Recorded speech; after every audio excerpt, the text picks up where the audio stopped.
Cronos, la historia como nunca te la enseñaron.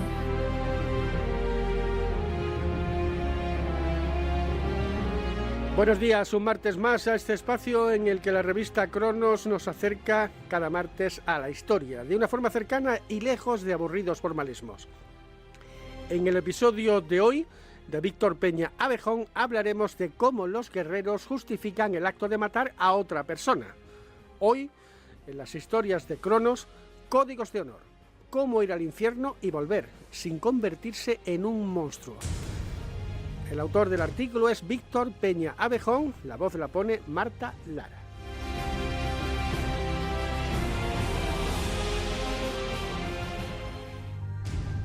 Los códigos de honor guerreros siempre han ejercido fascinación en el ser humano, y en el mundo actual hay cada vez más adeptos de estas filosofías como una forma de lidiar con el caos del mundo.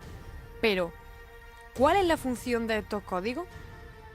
Tenemos que echar la vista atrás, hacia la edad del cobre. En esta época aparece la figura del guerrero, un especialista a tiempo completo en matar a su oponente. Y matar semejantes tiene el problema de ser uno de los grandes tabúes de la especie humana. No en vano, ya en la Biblia nos relatan la historia de Caín y Abel, en la cual se nos cuenta cómo Caín es condenado a llevar la marca de su crimen por siempre por matar a su hermano Abel. Pero la violencia en esta época se intensifica y se necesita de la fuerza para defender las comunidades.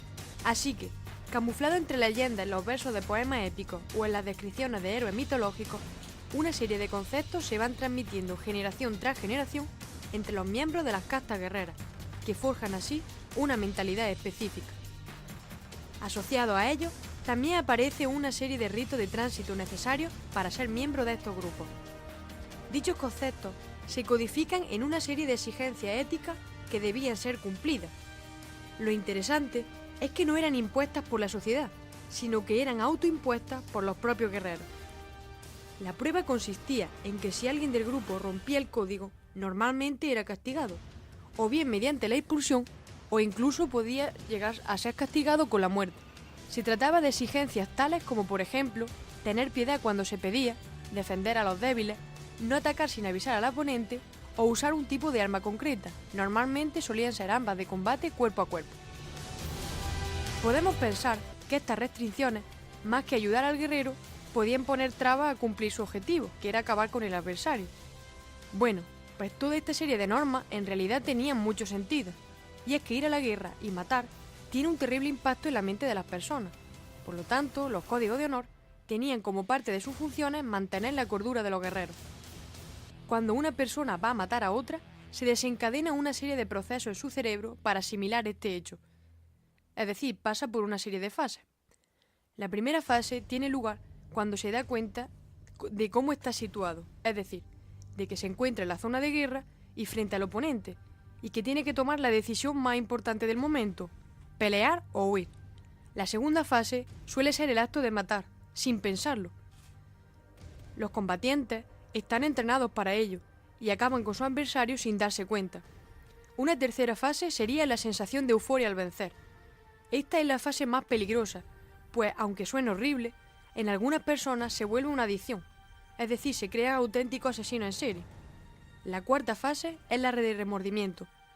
Y finalmente, la quinta fase es la de racionalización de los hechos. Si esta última fase falla, es cuando puede aparecer el trastorno de estrés postraumático.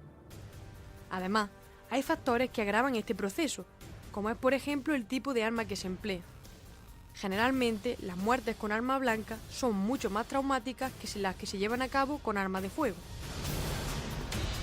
Pues bien, para evitar que los guerreros volvieran convertidos en sociópatas, así como las tendencias depresivas, los códigos de honor fueron una herramienta fundamental. Dichos códigos legitimaban la violencia y transformaban un acto prohibido en una gesta noble. De esta forma, el guerrero pasaba de ser destructor a ser defensor de unos valores asociados a su propia cultura, dotándose así de un mecanismo para poder soportar los daños psicológicos, ayudando a que la fase de racionalización tuviera más éxito.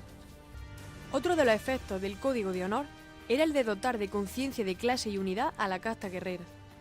En primer lugar, era vital para que los guerreros colaborasen entre sí en pos de objetivos mayores.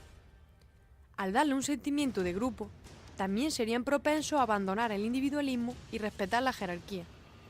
De hecho, la primera fase de entrenamiento militar actual se basa en la destrucción de la percepción individual y la formación de espíritu de grupo. Por otro lado, los códigos de honor favorecían la identificación y respeto del rival. A priori puede parecer una desventaja, pero esto permitía evitar el exterminio sistemático entre grupos rivales, aumentando así su esperanza de supervivencia. La identificación mutua genera un vínculo de empatía, y es que las masacres o la violencia gratuita suelen ser más frecuentes cuando la violencia se ejerce hacia un grupo percibido como inferior. De hecho, uno de los usos de la propaganda de guerra es visibilizar al enemigo como inferior para que los soldados tengan menor reparo en matarlo. Por ello, la identificación entre luchadores ayudaba a evitar masacres cuando un bando vencía al otro. Las virtudes guerreras también ayudaban al luchador a integrarse en la sociedad a la vuelta de los conflictos. Y es que pensadlo bien, no es especialmente agradable sentarse a la mesa con una persona cuyo trabajo es matar. En cambio, compartir una cerveza con alguien que es considerado un héroe puede ser todo un honor. Por eso, los valores exhibidos en los códigos de honor eran virtudes ejemplares y los individuos debían adscribirse a ellas.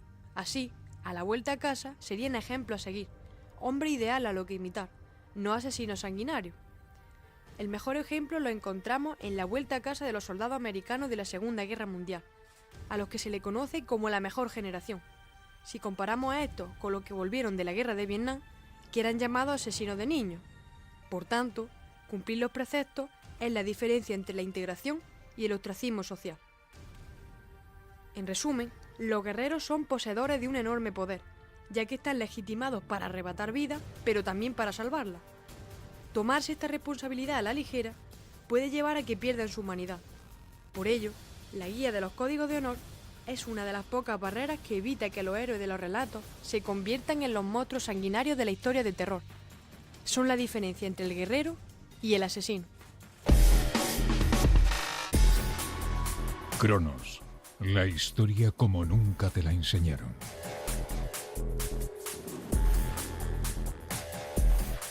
Este y otros muchos artículos y podcast de la revista Cronos, recuerden, con K y con H, en cronos.es, Facebook y radiojaen.es.